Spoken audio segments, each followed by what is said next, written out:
para que todos nós possamos receber as suas bênçãos através da sua misericórdia, da sua compaixão. E então, agradecendo ao Mestre, à espiritualidade benfeitora, aos diretores espirituais dessa casa de oração e de caridade, nós elevamos os nossos pensamentos,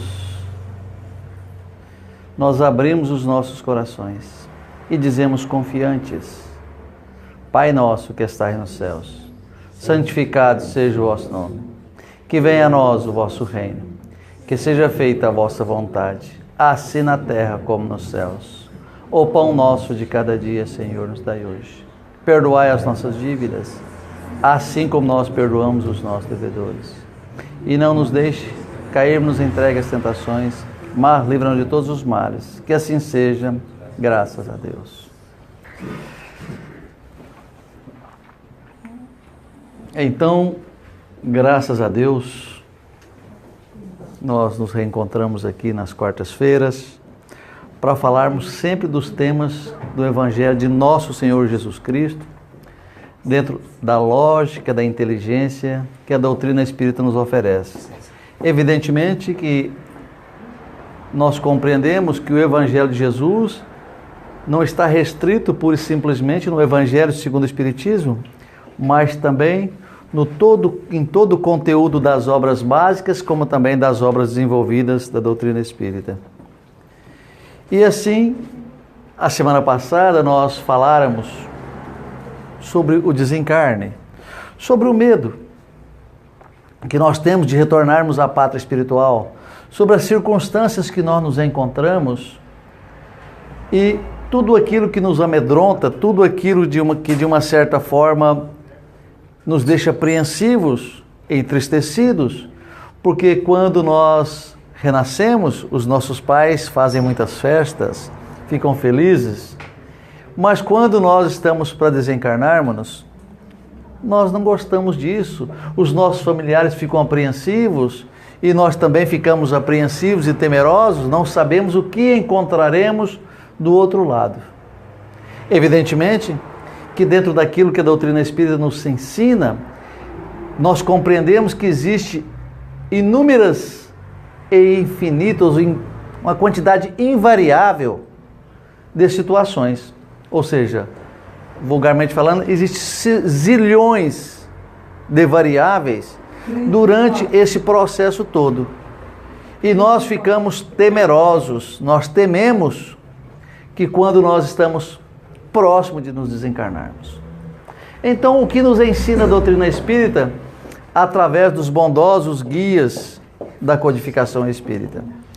Os bondosos guias da codificação nos ensinam que quando nós nos encontramos, digamos assim, no leito para o nosso desencarne, eles nos ensinam que isso acontece lentamente e que as forças energéticas, magnéticas que prendem o perispírito à matéria física, formando ou sendo chamado essas energias de liames corporais, esses liames se prendem basicamente na região do nosso chakra gástrico, do nosso cardíaco e do nosso coronário, ligado ao nosso cérebro.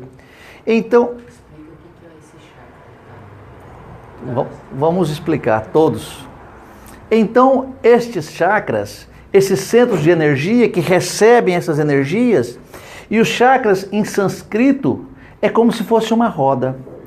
E quanto mais nós nos melhorarmos, moralmente falando, mais eles ampliam, variando em torno de 10, 15 centímetros de diâmetro até 25 nas pessoas mais elevadas. Então eles giram e absorvem as energias que adentram a estes órgãos através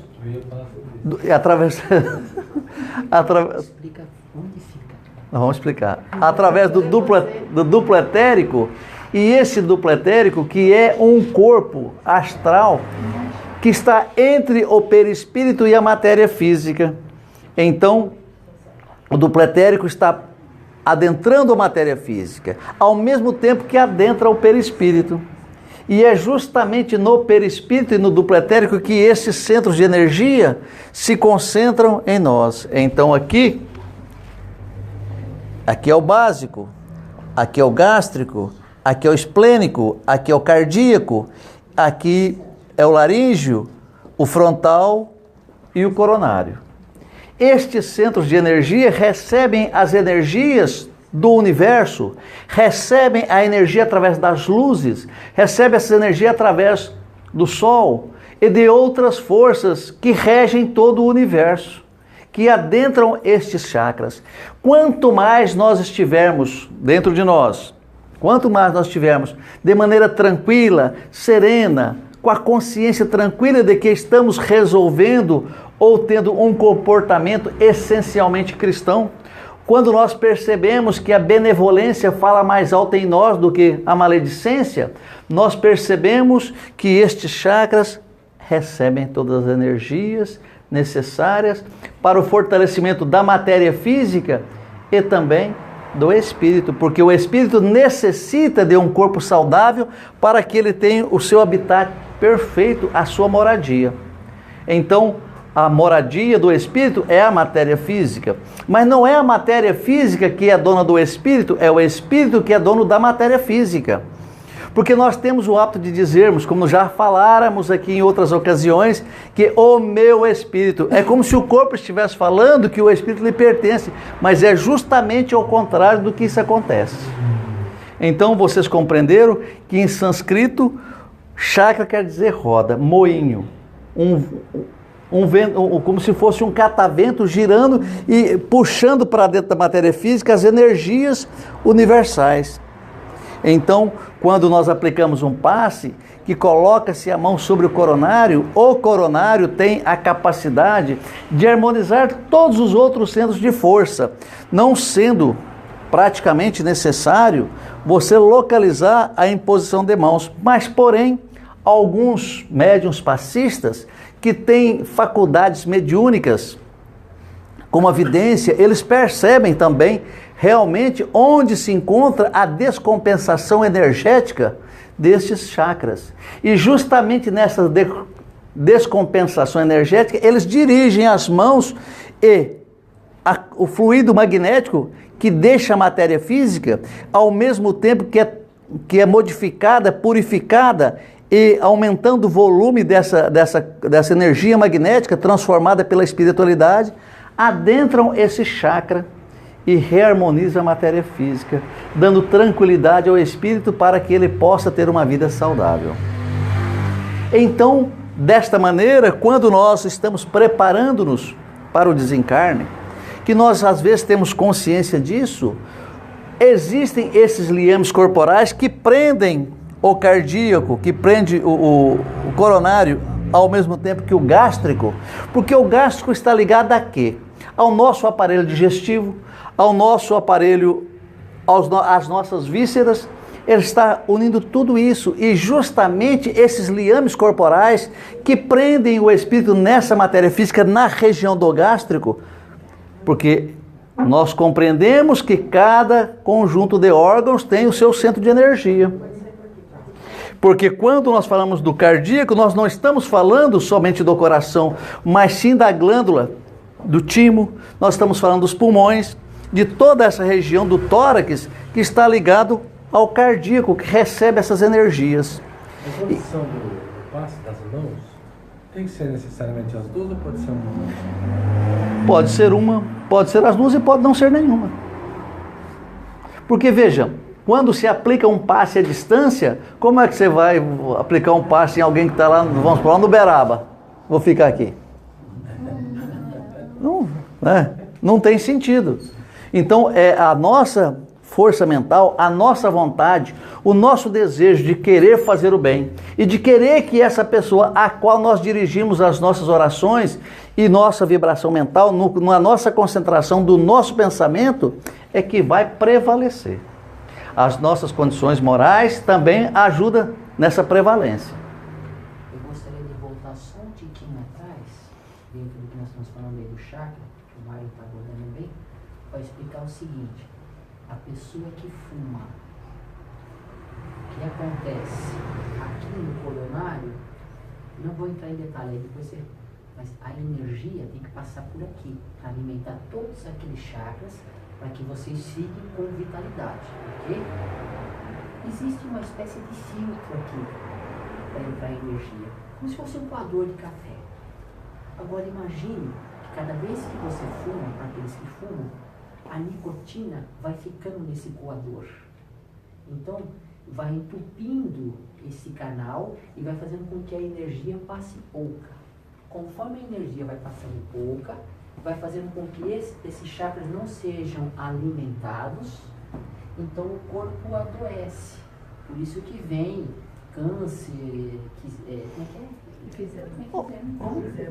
é? Efizema. Então todo mundo fala, não é porque a nicotina impediu a passagem da energia. Isso é muito importante para vocês saberem, tá bom? Não só o que o César está falando, que provoca esse entupimento desse filtro, o congestionamento desses filtros, não somente isso que faz com que haja esse problema que o César disse, dos nossos vícios, mas também os nossos vícios mentais. A nossa vida irregular, nas nossas condições morais, faz com que a nossa natureza também faz também que haja esse entupimento desses filtros. E essas energias não chegam até os seus órgãos dentro da potencialidade, da totalidade, no volume, na pureza que eles necessitam, porque estão obstruídos. Então, dessa maneira, quando nós falamos dos nossos chakras, que os liames corporais estão presos a esses chakras, não só os chakras, mas aos órgãos de uma maneira que representam esses chakras, então esses liames corporais prendem o espírito à matéria física. Quando esses laços se desenlaçam, porque eles não se rompem, eles não se partem, eles não são quebrados, não são cortados, eles desamarram até pelo auxílio da pessoa que está desencarnando. Então eles vão desatando. Mas quando a pessoa desata um desses liames, ela não tem uma morte imediata. Quando desenlaça o segundo liame, que está preso ao cardíaco, também não acontece a morte. Mas sim quando rompe-se os três, aí existe uma morte verdadeira. Exemplo, se Lázaro, por acaso, quando Jesus manda que ele levantasse e andasse, se esses laços, todos eles tivessem desenlaçados, os laços dos liames ligados ao coronário, ao cardíaco e ao gás, se todos esses liames tivessem desenlaçados, a morte era verdadeira. Nem Jesus Cristo poderia fazê-lo voltar à vida. Mas aquilo que acontecia com Lázaro era uma morte aparente. Por isso que Jesus ordena, há uma reestruturação energética, ele recebe as energias da vontade de Nosso Senhor Jesus Cristo e também da ordem, porque a vontade não é somente aquela que sai dos seus lábios, mas no seu pensamento e no seu coração, os seus sentimentos verdadeiros potencializa as suas palavras e a sua vontade, e ele recebe aquelas energias em toda a sua potencialidade. Então, quando rompem esses liames corporais, é que realmente acontece a morte verdadeira, já não é mais morte aparente. Um exemplo, o Schumacher está morto? Mas ele não está em coma? Porque todos esses liames não estão desenlaçados, eles não estão rompidos, eles continuam ainda ligando o espírito à matéria. Então qualquer pessoa, qualquer médico que lá chegar e fizer com que haja a morte do Schumacher, é um criminoso. Isso chama de eutanásia. Então, quando acontece uma eutanásia, se o médico vai lá e aplica o famoso chazinho da meia-noite, ele vai ter a morte verdadeira. Porém, isso é um crime, porque ninguém conhece os desígnios de Deus.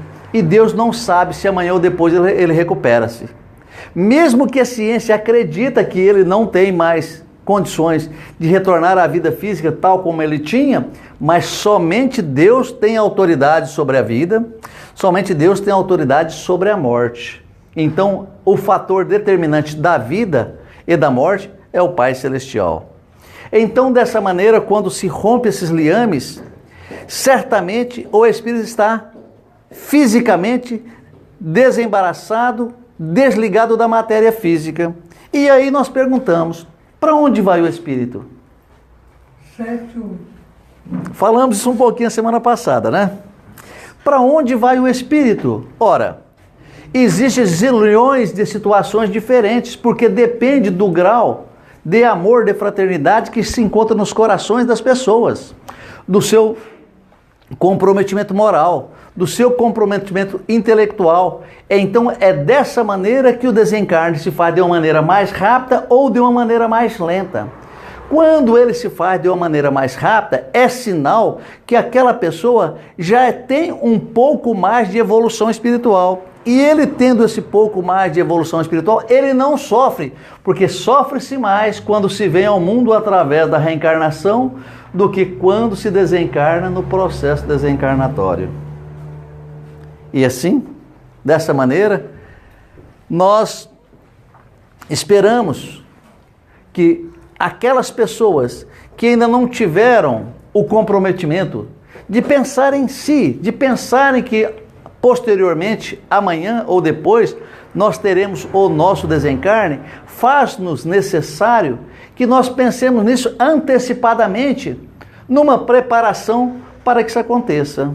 Deixa eu perguntar, São Pois Paulo, sim. Quando a gente desencarna, qual que é o primeiro centro de força que é desligado?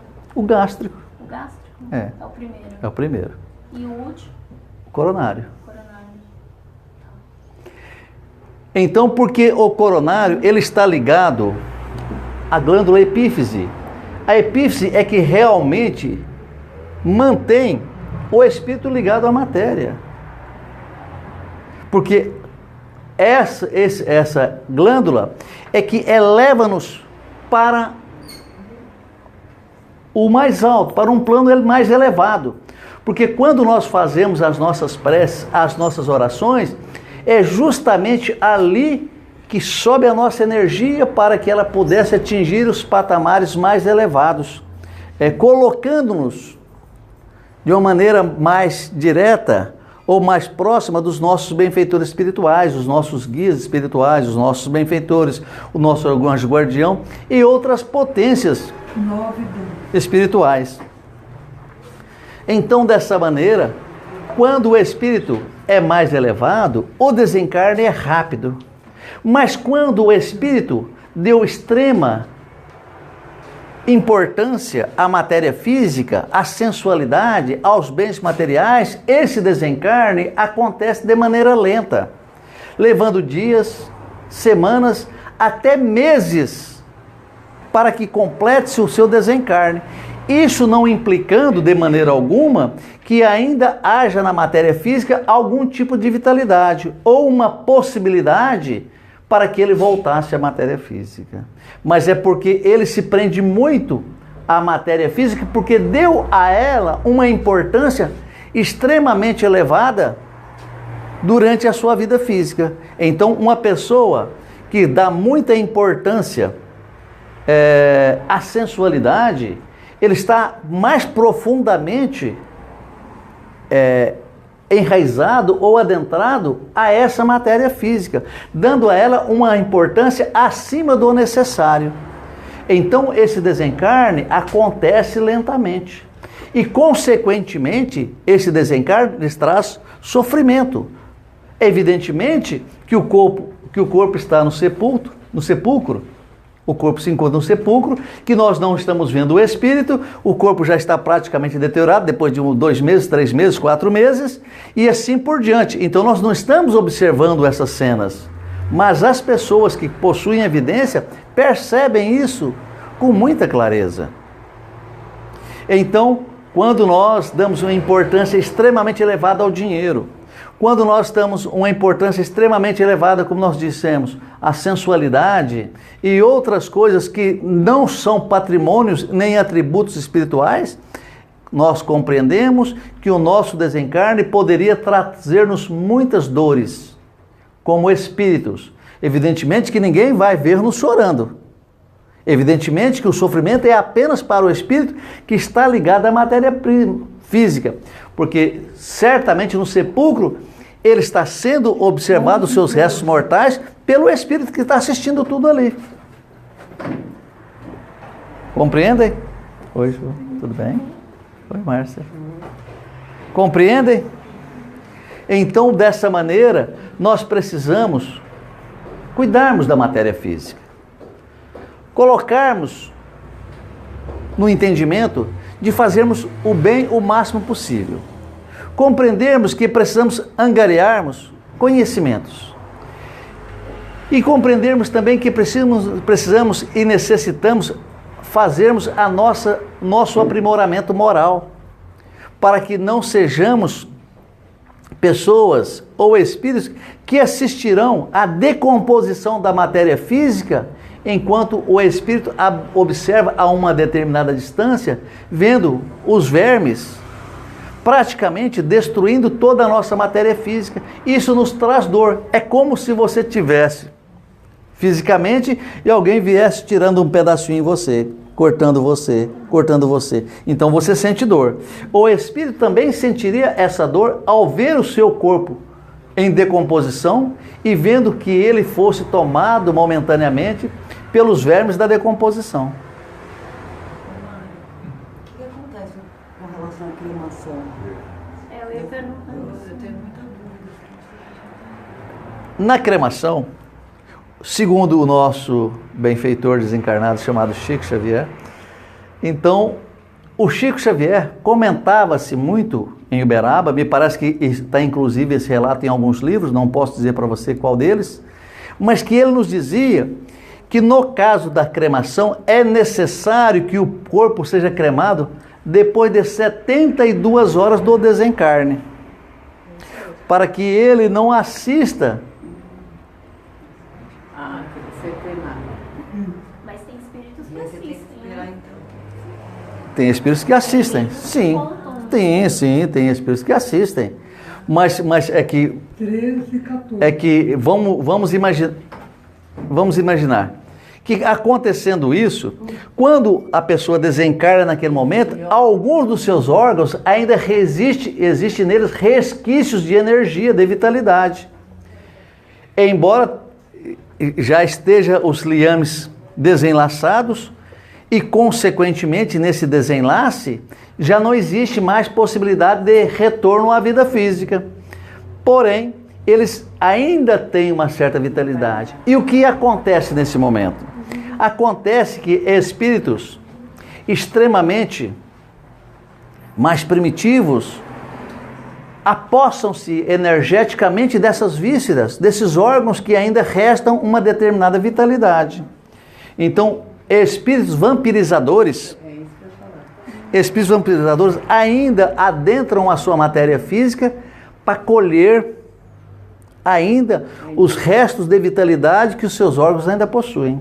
Mas isso é regra, não é assim, não? Isso é fato que esses espíritos ou depende da pessoa que desencarnou. Os espíritos estarão lá. E a pessoa que desencarnou, pelo fato que não fez as suas liçõezinhas de casa, dentro dos princípios que nós relatamos, não possuem a proteção, porque eles permitiram a si mesmo um vínculo e uma harmonia e uma afinidade com esses espíritos vampirizadores. Porque não há muita diferença entre os vampirizadores desencarnados com aqueles que são vampirizadores do plano físico. Não existe. Então, existe uma harmonia. Então, nós perguntamos, com quem vocês querem harmonizarem-se? Então, quem viu o vídeo sozinho? Não. Tem na internet um vídeo chamado Sozinho. 1, 2, 3 e 4, me parece, não sei se tem os 5. 1, 2, 3 e 4 eu tenho certeza. Em que aparece que uma pessoa, quando chega em casa, ela vai para fazer o seu relax, ela senta no sofá, mas primeiro ela abre uma garrafa de cerveja. Ela pega um copo de uísque. Ela bebe socialmente falando. E quando isso acontece, ela não bebe sozinha. Por isso nós chama sozinha. Então, os nossos vícios, nós não estamos sozinhos. Se alguém que faz uso de substância proibida estiver sozinho no seu quarto, fechadinho, só ele ele acha que está sozinho, mas nós sempre estamos acompanhados por uma multidão de espíritos. Então, que ele vai fazer o uso das substâncias, dos seus vícios, ele não está sozinho. Alguém está cheirando com ele, alguém está fumando com ele, alguém está bebendo com ele. Então, ele não está sozinho. E ele atrai para si os irmãos menos felizes que ainda estão bem aderidos ou bem adentrados a essa matéria. E ele vai perceber a invasão das suas vísceras, dos seus órgãos físicos, por espíritos vampirizadores. Mas e se eu fosse uma pessoa boazinha como você, Mária? E se eu fosse uma pessoa boazinha como você? O que aconteceria? Teria uma proteção.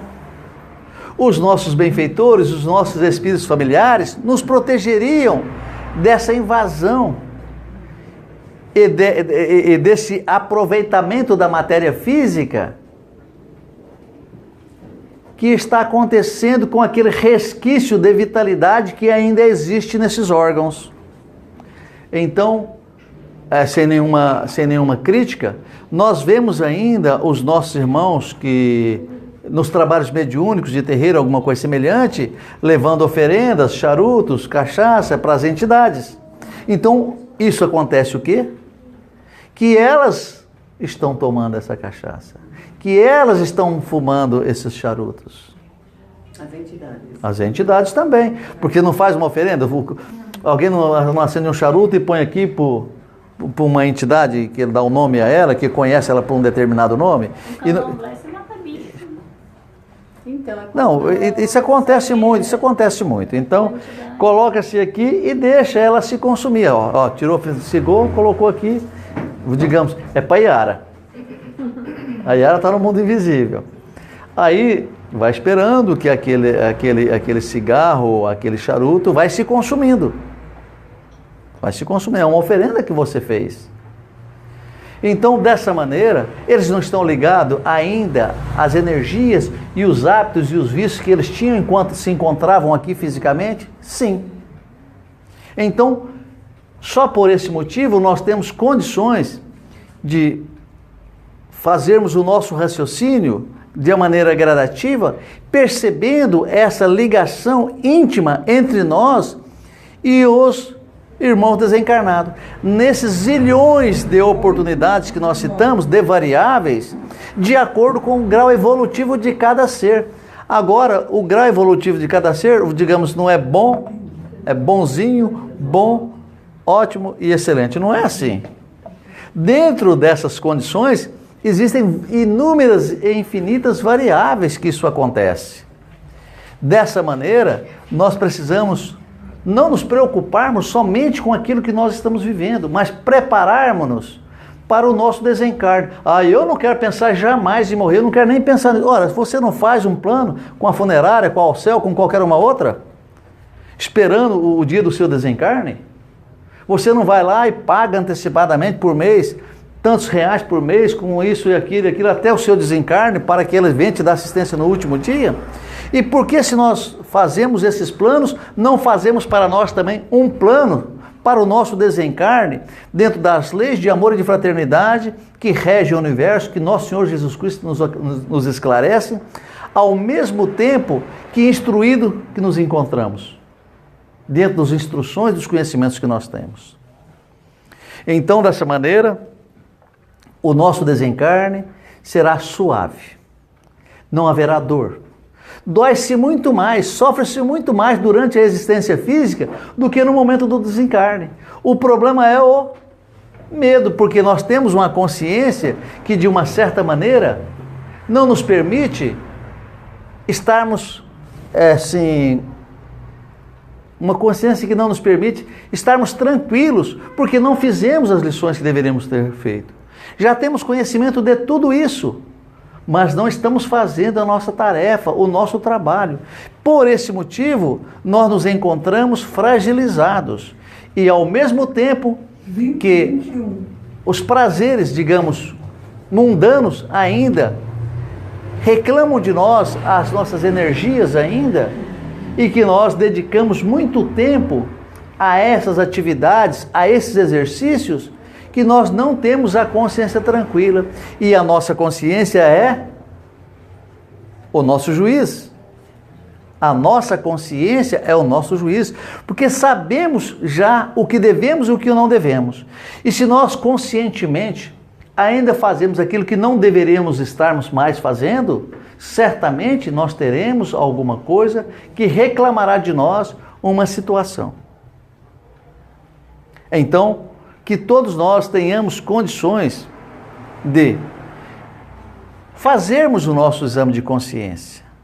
Que todos nós tenhamos condições de prepararmos-nos para o desencarne. Porque não fazemos um plano para a nossa universidade, para o nosso escolar. Olha, tal ano eu quero fazer aquilo, tal ano eu quero fazer aquilo, tal ano eu quero fazer aquilo, depois eu vou fazer um curso universitário, depois eu vou fazer pós-graduação, depois eu vou para os Estados Unidos, depois eu vou fazer isso na Europa, não sei o quê. Nós fazemos esses projetos. Às vezes... Ninguém quer nem pensar. Não é um projeto para o desencarne, porque o projeto para o desencarne seria o seguinte, então primeiro eu vou pegar uma árvore com um galho resistente, vou jogar uma corda, vou fazer uma laçada, vou amarrar, vou colocar um banquinho, vou pular dele. Esse é um plano para desencarne. Mas sim, esse é um plano que eu estou fazendo para o meu desencarne, não é isso? Mas não estou fazendo um plano para o meu desencarne. Eu estou prefazendo um plano para que eu possa um dia ter um desencarne tranquilo e sereno aos olhos dos meus benfeitores. E quando eu conseguir isso, eu vou ver todos aqueles benfeitores me protegendo desses irmãos vampirizadores que sugam as energias. E quando nós voltarmos para o mundo dos espíritos, nós manteremos conosco a nossa individualidade. Não é como se nós estivéssemos colocando uma gota d'água dentro de uma piscina, ou pegando um conta-gota e jogando uma gota dentro do oceano. Não é assim, nós manteremos a nossa individualidade. E uma maneira de comprovarmos tudo isso, nós fazemos aqui toda quarta-feira, no trabalho mediúnico. Nós vemos entidades e mais entidades comunicando-se individualmente, relatando os seus casos, as suas experiências aqui todas as quartas-feiras e todas as segundas também, relatando e nos mostrando a sua individualidade. Não é um todo. Ora, nós retornamos a um todo, mas dentro desse todo nós mantemos a nossa individualidade. Não nos misturamos ali como se fosse essa gota d'água num oceano, como se fosse uma enorme massa de bolo que nós colocássemos mais uma bolinha no meio e amassássemos junto. Não, nós manteremos essa individualidade. Então vejamos aqui um outro exemplo. Nós estamos todos aqui nessa sala, como se fosse uma assembleia. Nós fazemos parte dessa assembleia, mas cada um tem um pensamento e uma atitude diferente, não tem? Então, a espiritualidade da mesma maneira. Fazem parte de um todo no mundo dos espíritos, porque quando a alma deixa o corpo físico, ela se torna espírito. E quando ela se torna espírito, que retorna ao plano espiritual, ela mantém a sua individualidade. Da mesma forma que a Câmara de Vereadores de São Caetano é uma Câmara, como se fosse um todo. Mas lá existem 10, 15, 20 vereadores, não sei quantos. E a mesma coisa no Senado, a mesma coisa na Câmara dos Deputados. Então, dessa mesma forma, é um todo ao mesmo tempo que cada espírito, retornando para o mundo invisível, mantém a sua individualidade. Olha que coisa linda e sábia, maravilhosa. Os nossos conhecimentos ficam conosco. A sabedoria, os nossos sentimentos ficam conosco. As nossas boas ações pertencem a nós, a cada um de nós e não a essa comunidade.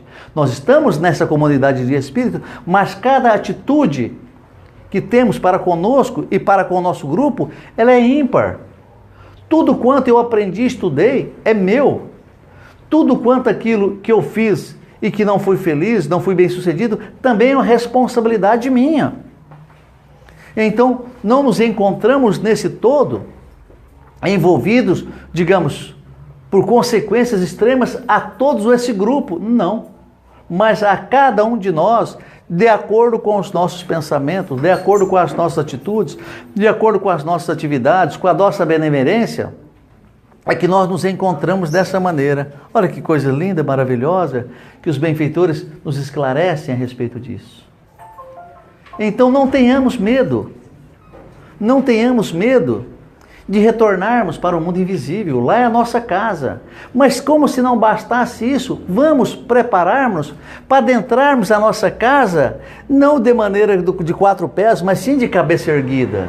Precisamos retornarmos ao nosso lar verdadeiro, não de 4 pés, não rastejando, mas sim de cabeça erguida, de que fizéramos neste momento tudo quanto necessitávamos para que tivéssemos um desencarne tranquilo e uma vida no mundo espiritual com menos sofrimento, com menos dores e com menos lágrimas, porque nós também choramos quando nós estamos no mundo invisível, de acordo com as nossas atitudes, com as nossas atividades.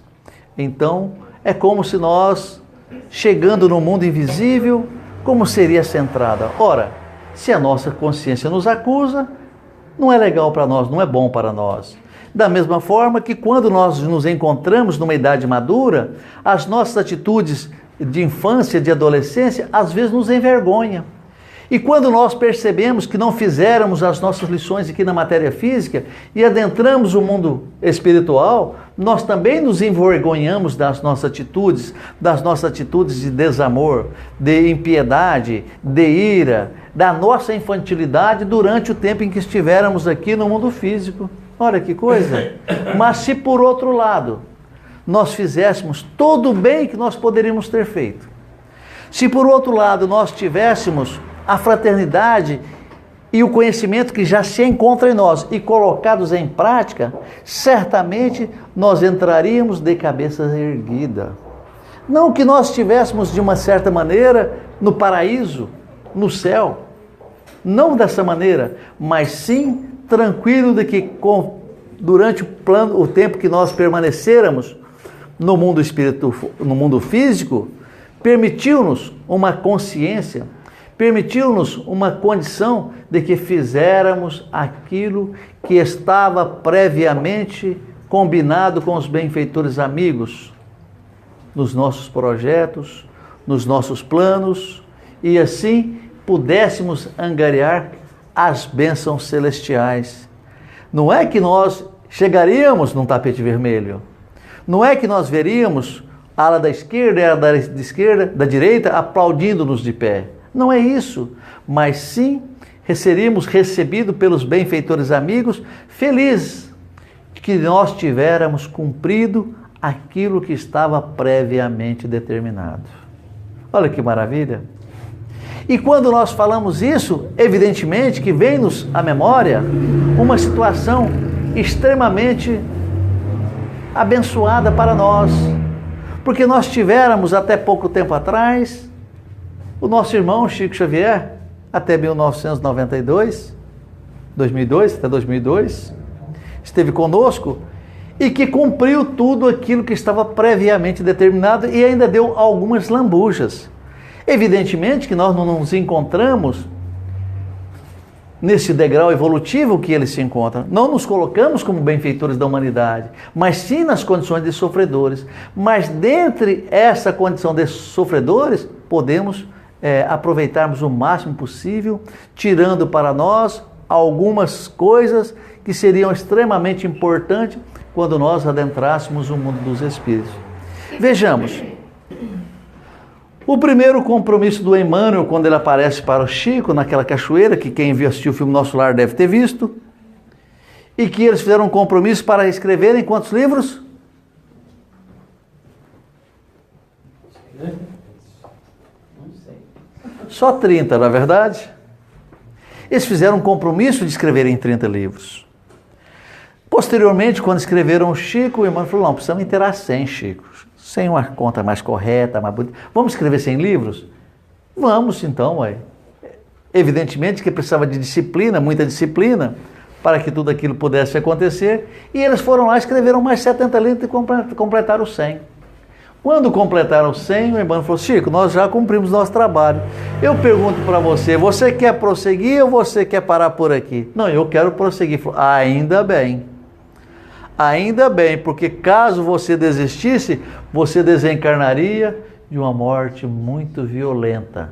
Olha, porque a espiritualidade não permitiria que um espírito tão elevado ficasse de chinelinha, de bermudinha nas praças jogando dominó de maneira ociosa. Porque no mundo dos espíritos, ninguém é ocioso, todo mundo trabalha, todo mundo aproveita o tempo. Mas diferente daquilo que acontece conosco, porque quando nós estamos trabalhando, dá uma tristeza danada, nós estamos doidos que vontade de chegar sexta-feira e que emenda 2, 3, 4 feriados consecutivos, não é assim? Não. Lá é diferente. Eles amam o trabalho, eles não se cansam. E tudo aquilo que fazem, fazem por amor, com extrema alegria, com extrema felicidade. E isso dá-lhes uma paz muito grande, ao mesmo tempo um prazer muito grande. Olha que maravilha! Então, para aqueles que gostam de ter um tempinho ocioso aqui, vamos preparando, vamos mudando de atitude, vamos tirar esse chinelinho do pé e vamos colocar uma botina das boas, aquelas materonas do solado de pneu de caminhão. Então é o seguinte, vamos colocando aquelas materonas no pé e vamos dando um jeitinho de diminuirmos essas horinhas de lazer. Enquanto nós estivermos pensando nessa horinha de lazer, vamos levar um pãozinho para o irmão que está em necessidade nas esquinas, nas praças. Vamos fazendo alguma coisinha para que, da mesma forma que nós nos compadecermos desses irmãos mais necessitados, a espiritualidade também se compadecerá de nós, permitindo-nos uma elevação, permitindo-nos a paz do nosso desencarne. Que coisa maravilhosa, olha que coisa linda. Mas quando fala que não é para ter mais joguinho de dama, nem um joguinho de xadrez, nas esquinas, nas praças públicas, batendo papo nos cafezinhos, jogando conversa fora, então, ora, isso é perigoso para nós. Falando de política e de alguma coisa que não nos interessa, porque temos a certeza absoluta que as rédeas do nosso país, de maneira política ou não, se encontra nas mãos do Divino Mestre Jesus, que saberá conduzir-nos ao caminho que nós desejarmos, recebendo as graças e as bênçãos que estiverem destinadas para o nosso Brasil, para o nosso planeta, por tudo aquilo que nós necessitamos aqui. Aí alguém me pergunta, eu não preciso fazer minha parte? Sim, todos nós precisamos fazer a nossa parte, mas não vamos trazer uma avalanche de vibrações negativas e jogar nos ombros dos nossos governantes. Aí alguém, eles não prestam, eles usurpam, eles roubam, eles são corruptos. É um problema deles. É um problema deles. Mas enquanto isso nós ficamos sem escola, nós ficamos sem medicação, nós ficamos sem tratamento médico, nós ficamos sem segurança, eles responderão por isso. Nós vamos sofrer. Mas se nós não necessitássemos desse sofrimento, nós não teríamos reencarnados aqui. Se nós não tivéssemos necessidade de atendermos às necessidades dos nossos irmãos mais sofredores, nós não estaríamos reencarnados aqui. Se nós não tivéssemos que oferecer essa assistência aos irmãos necessitados, nós não reencarnaríamos aqui. Então nós nos encontramos... É meio um castigo reencarnar em países subdesenvolvidos, não é um castigo? Nós só temos aquilo que merecemos, né? Então, nós só temos aquilo que nós merecemos. Eu, às vezes, eu fico pensando, eu falei, caramba, eu vou mudar desse Brasil. Eu fico pensando comigo, né? Eu vou embora para os Estados Unidos, eu fico pensando comigo, né? Eu vou para lá. Você vai lá carregar tudo junto com você. Eu vou vender tudo que eu tenho aqui, se eu tiver alguma merreca aqui, e vou para lá. Se eu começar lá de gari ou de qualquer coisa, melhor do que estar aqui. Reencarna no Brasil. Aí não, aí eu penso em ir para lá. Aí eu penso o seguinte, falei, caramba, mas como é que eu vou fazer nas casas espíritas lá? Lá não deve ter uma quantidade suficiente. Como é que eu poderia, às vezes, pleitear o pagamento de um aluguel para abrir uma casa espírita lá? E depois, se eu abrisse, quem é que ia trabalhar comigo? A Gracinha, a Marta, o César, os irmãos que se encontram? Chamou? Eventualmente vai ser as mesmas pessoas. O Arma Penada, fica por aí.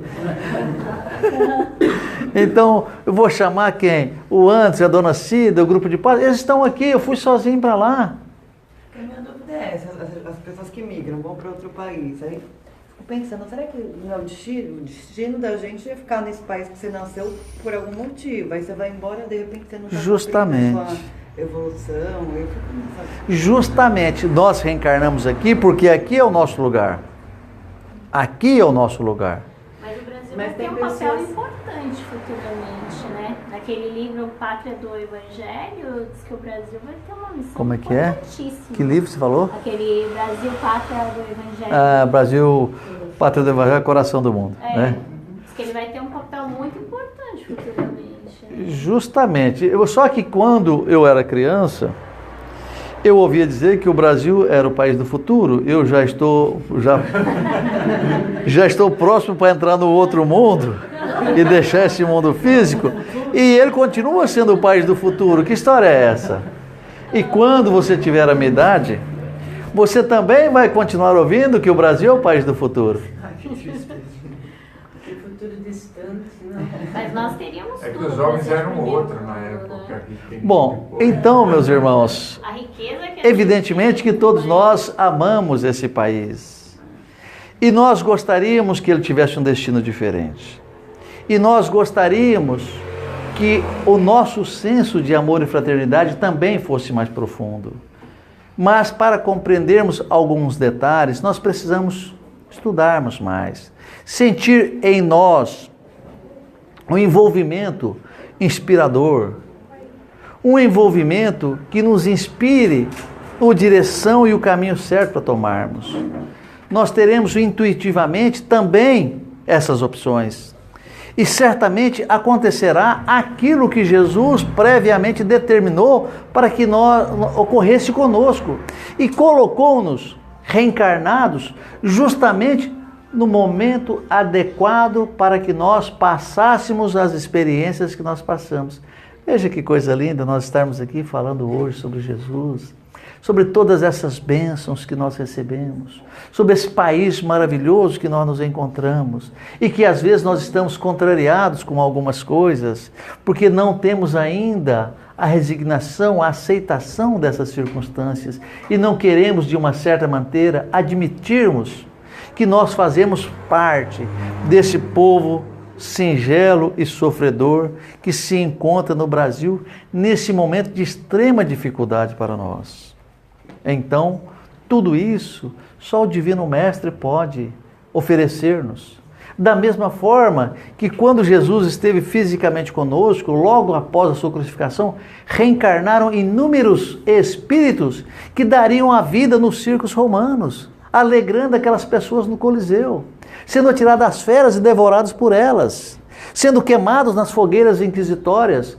Espíritos valorosos se encontravam fisicamente reencarnados no nosso planeta naquele momento. E nós não passamos por isso. Já é uma bênção. Já é uma bênção. Imagine, da maneira que nós nos encontramos hoje, desalientados e contrariados com os nossos políticos, se nós daríamos as nossas vidas para enfrentarmos uma dificuldade maior. Se nós daríamos a vida, digamos assim, para fazermos assim, digamos, a colonização da Amazônia. Espíritos valorosos não fizeram isso, trazendo ao Brasil um momento de prosperidade. Evidentemente que toda essa prosperidade foi usurpada e retirada do povo. E quantas pessoas que desencarnaram nas filas dos hospitais esperando um momento de atendimento? Espíritos como nós. Mas como é o nosso irmão, nós não sentimos as suas dores. Mas imaginemos-nos, nas condições da necessidade, nos encontrarmos nos corredores hospitalares das casas de saúde e vermos os nossos filhos desencarnando por falta de uma assistência médica. Graças a Deus não estamos passando por isso. Graças a Deus nós temos às vezes um caraminguado no bolso para corrermos num atendimento particular. Nem que tenhamos que pagar em 72 parcelas, quem sabe dividindo essas despesas. Enquanto nós pagamos a previdência para senadores e deputados de maneira vitalícia, estendida aos seus familiares, sogro e sogra até o 5º grau, sei lá quanto. Nós pagamos para eles a melhor assistência do mundo. Pagamos a eles, mas tudo bem. Limitado. Sem limites. Sem limites. Então, dessa maneira, compreendemos que o entendimento já chegou até nós. Mas precisamos retirar dos nossos corações tudo quanto é elemento de revolta para essas circunstâncias, para que tenhamos condições de termos um desencarne tranquilo, sereno. E quando retornarmos ao mundo dos espíritos, porque nós viemos de lá, a alma se transforma em espírito e volta para o mundo dos espíritos. Então, alma e espírito é a mesma coisa? Sim, é a mesma coisa. Porém, chamamos de alma quando se encontra reencarnado, de espírito quando se encontra desencarnado. Mas alguém aqui quer ir para o mundo dos espíritos?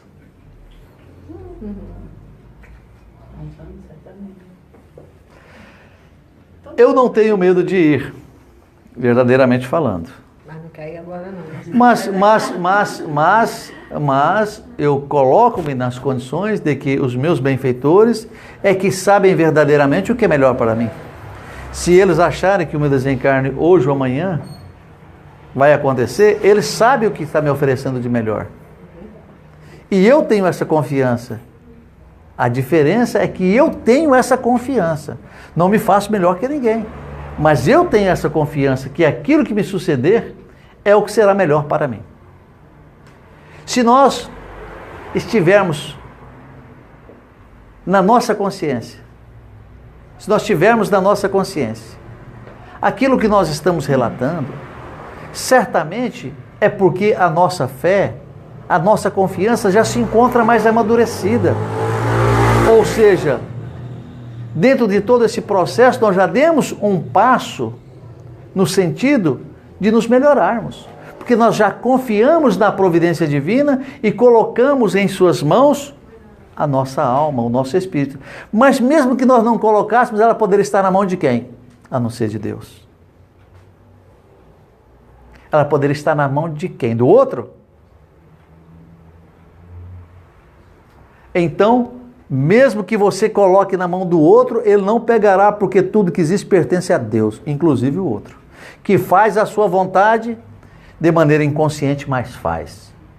E nós também estamos aqui brigando com os nossos políticos, fazendo a vontade de Deus, para que não haja uma catástrofe ainda maior para a nossa nação.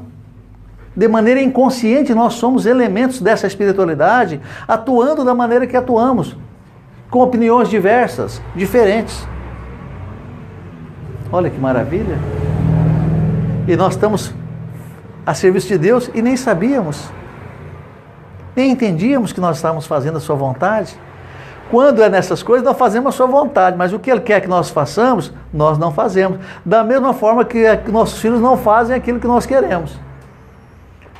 Então, irmãos, preparemo-nos para o nosso desencarne. Não tenhamos pressa, porque o fator determinante é o Criador. Então, vou viver da melhor maneira que eu puder, dentro das leis de amor e de fraternidade que a doutrina espírita me esclarece. O melhor que eu puder fazer para o meu semelhante é o melhor que eu posso fazer a mim mesmo. Olha, já começo a mudar. E vou ter confiança de que no momento em que houver o meu desencarne, que eu possa ser assistido pelos benfeitores amigos. E não pensem, vocês, que se por acaso arrependerem no último segundo, não tem importância, porque tem. Não, mas se você